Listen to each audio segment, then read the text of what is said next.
Hey there, I'm Drew Badger, the world's #1 English fluency guide and the co-founder of EnglishAnyone.com, and it is a pleasure to welcome you to another advanced listening practice lesson.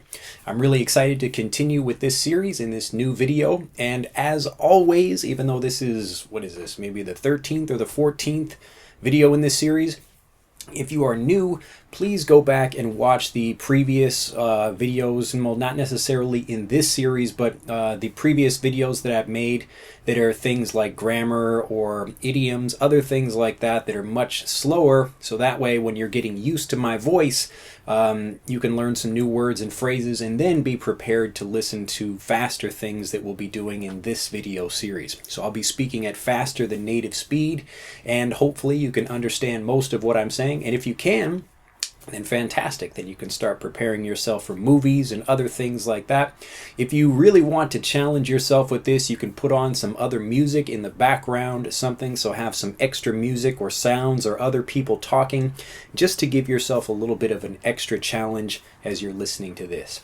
Anyway, well, I need to clear my throat. I'm maybe catching a little cold over here. You can see me wearing a sweatshirt. We actually call this a hoodie, H-O-O-D-I-E, because it's got a hood on it, if you didn't know that already, but that's a very common term. You go looking for just like a regular, this is a zip-up sweater, or I guess not a sweater, but like a sweatshirt with a hood on it, and we call that a hoodie. Anyway, just a bit of extra English for you, but let's get into the lesson. So today I want to talk about something that's, like always, something that's important, and it's got a big effect on fluency and, how quickly you can get fluent and how successful you are, not just with your English learning, but also with other aspects of your life. And so what I'd like to talk about today is the first rule of fluency. Now, I know that was a little bit slow, but I did that for effect, so I really want you to listen carefully to that part.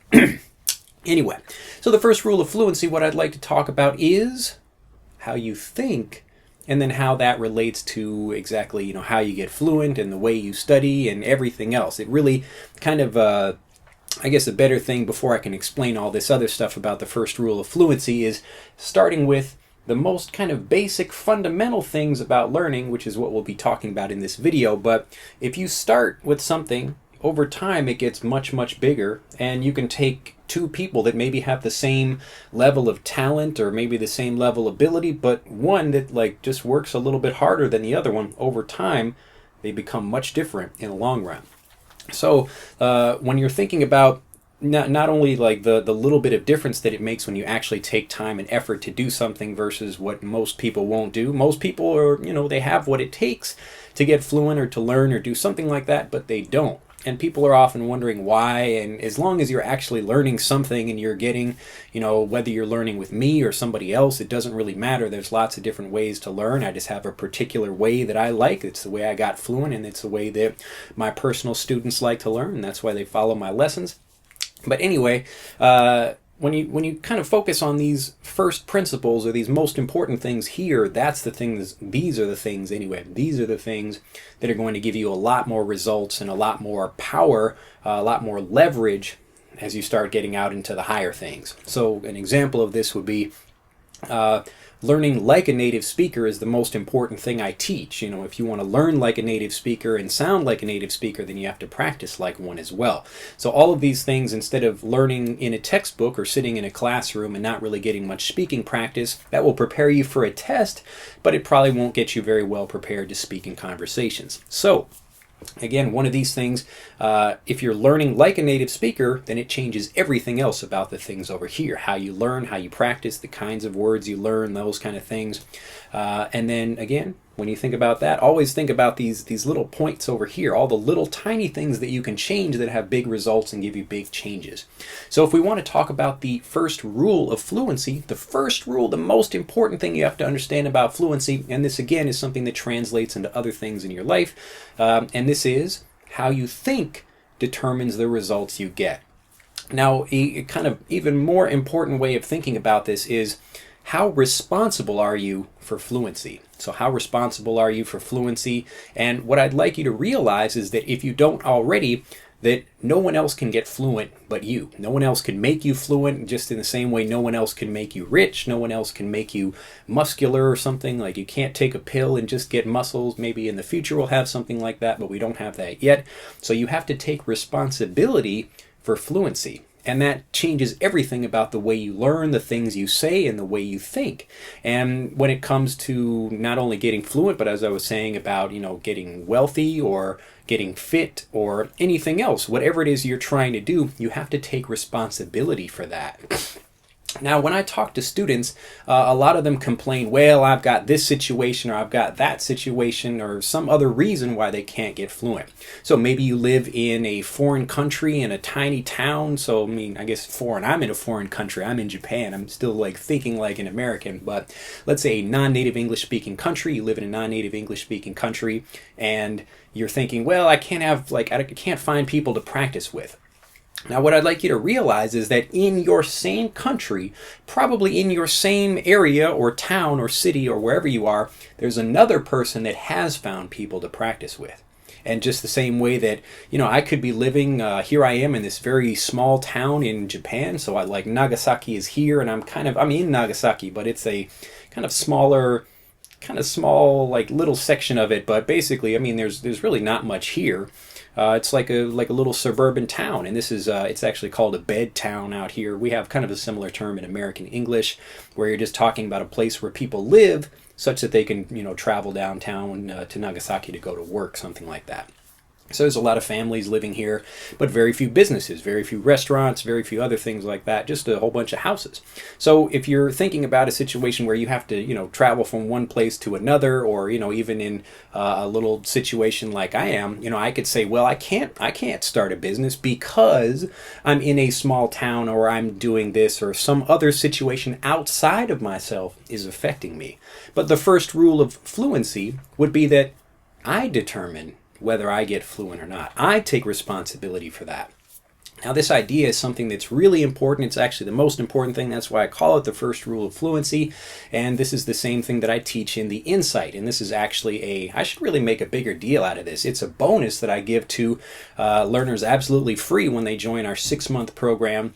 And we may discontinue that after a while. We'll see. I don't know what we're going to do with that yet. But anyway, the Insight is something that explains this idea of how you think determines what your results are, and you have to take responsibility for whatever those results are. So if you're complaining or if you're blaming situations or anything else outside of yourself, then you're not going to get fluent. So it's impossible to say well, I live in this area, so the weather is not very good, so I can't do something, or I can't because of some other situation outside of myself. Now with me, going back to that business example, here I am. I'm not a native Japanese speaker. I can speak really well, but I'm just living in a town where there aren't really business opportunities here. Maybe, I don't know, I guess there could be, but probably something quite limiting. It's just not that big of an area. But I do have a business, and here I am teaching people all over the world. I'm sitting in my small little town able to help you, and you could be in Australia, or you could be in, I don't know, some country in Africa, or some country in Europe, or South America, or you could be anywhere else. But the point is, I don't let my situation dictate how I feel or how I think or what I do. So I begin with the idea that I want. So I want fluency, or I want wealth, or I want fitness, or whatever that thing is, and then I figure out a way to get it, just kind of depending on what my situation is. So you have to be thinking the same way. You have to realize that it doesn't matter what your situation is. You are the ultimate person that gets to decide what happens. So you decide whether or not you get fluent. It's not your situation. It's not your country. It's not your parents, or your whatever, your teacher at your school. If you want something, you'll figure out a way to get it. Now, I can imagine, some people, they don't really realize this for maybe wealth or for fluency or something like that, but pretty much everybody has something that they've really made sacrifices for, or that they really wanted badly, or something like that. So as an example, maybe in America, you would have some guy that he says oh, I don't have any money, or something like that, and I'm complaining about these things. And again, you're complaining because you're thinking about a situation that you decide you don't want to remove yourself from, or you decide that you don't want to think differently about. And this person maybe like they're saying, oh, I'm very poor or whatever, but they have a really nice TV. Now you'll see this a lot, like somebody has a really nice TV in their house and they cared about that. That was something that was important to them. They probably saved money and they bought that and they were responsible about that, but they just don't happen to be responsible about anything financial in the rest of their life. So it's a little bit disappointing. But again, they brought that on themselves. They created that in the same way that you create the kind of fluency you develop. So if you're only putting yourself in situations where you can kind of study for tests or develop your fluency just so you can listen without actually being a confident speaker, then you're creating that for yourself.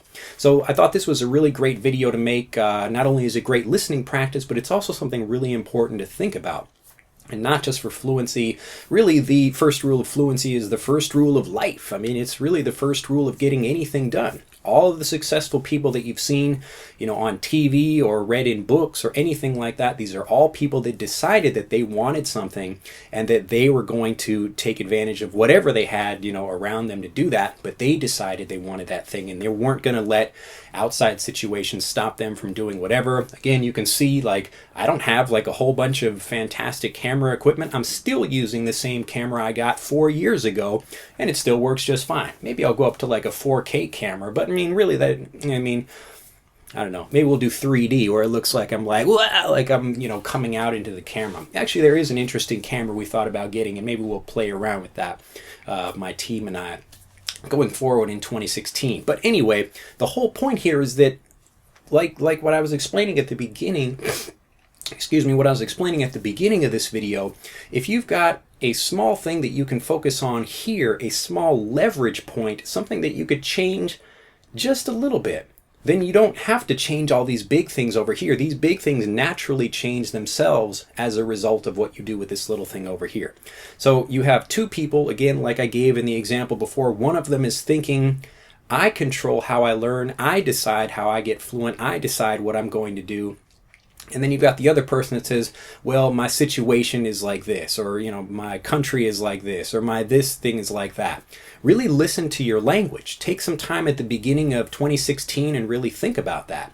Are you the kind of person that's making excuses? And again, it doesn't matter if this is for fluency or if this is for business. Let's say you have a business and you're saying, well, like the economy is not doing very well, so my business is not doing very well either.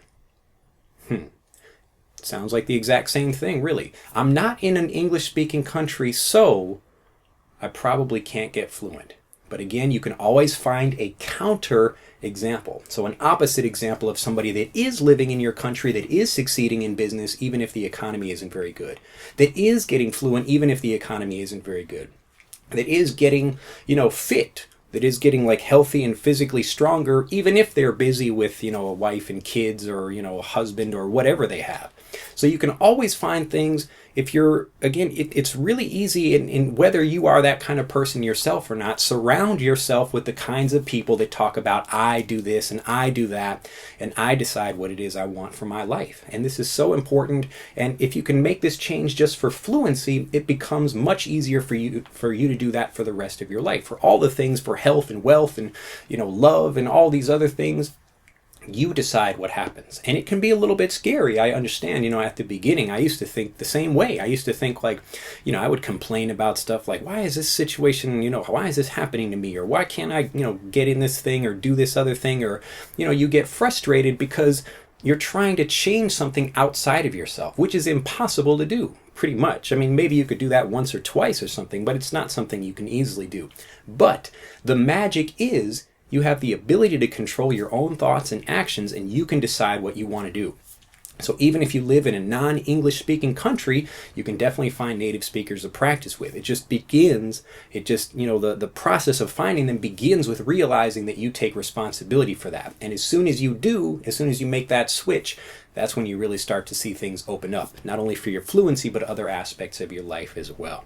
Well, I hope you've enjoyed this video. Be really thinking about this for the beginning of 2016, and you will see a lot more success. Regardless if you're thinking this way or not, it's a really great way to look at the world and to remember that, like, if I can just use an example here, now I'm holding this pen. This is like a very, a very simple thing. We don't really think much about it. We all hold pens or pencils or, touch a computer mouse or do something every day. But what you have to remember about this, even this simple pen right here, is that I'm able to move this pen. I'm moving this pen with my mind. Isn't that amazing? It's really like you can move a pen with your mind. And yeah, I have to like pick up, the pencil or the pen with my hand. I'm like physically picking it up, but what controls my hand? I do. And again, it all comes back to your mind, and what you decide to do affects, what everything else is like around you. So maybe this pen is just sitting somewhere and I think like, oh, I can't pick that up. The pen is just sitting there. But I think, oh, like I can actually control that with my mind. Now, if you can move a pen with your mind, I'm sure you can move quite a few other things with your mind as well. You can move your entire life. You can move whole buildings. You can do all kinds of things like that. But it begins with you deciding to think differently. Well, remember the first rule of fluency, to be responsible for your fluency. And I will see you, I guess, in the next video. When this video, I can't, man, that was awful. I had that was like such a great ending to the video. And then I'm like, let me try that again. I hope you've enjoyed this video, and I look forward to seeing you in the next video as soon as this gets over 10,000 views. So be sure to like it, share it, and if you're new to the channel, please subscribe, and I'll see you next time. Bye-bye. To continue learning, click on the link in this video to download Speak English Naturally, our free guide to speaking and sounding like a native English speaker. The guide reveals the 3 most important kinds of conversational English you must learn if you want to sound native, and will help you experience instant improvement in your fluency and speaking confidence. To download your free guide on a mobile device, click on the link in the upper right of this video. To download your free guide from a computer, click on the link in the lower right of this video. I look forward to seeing you in the guide.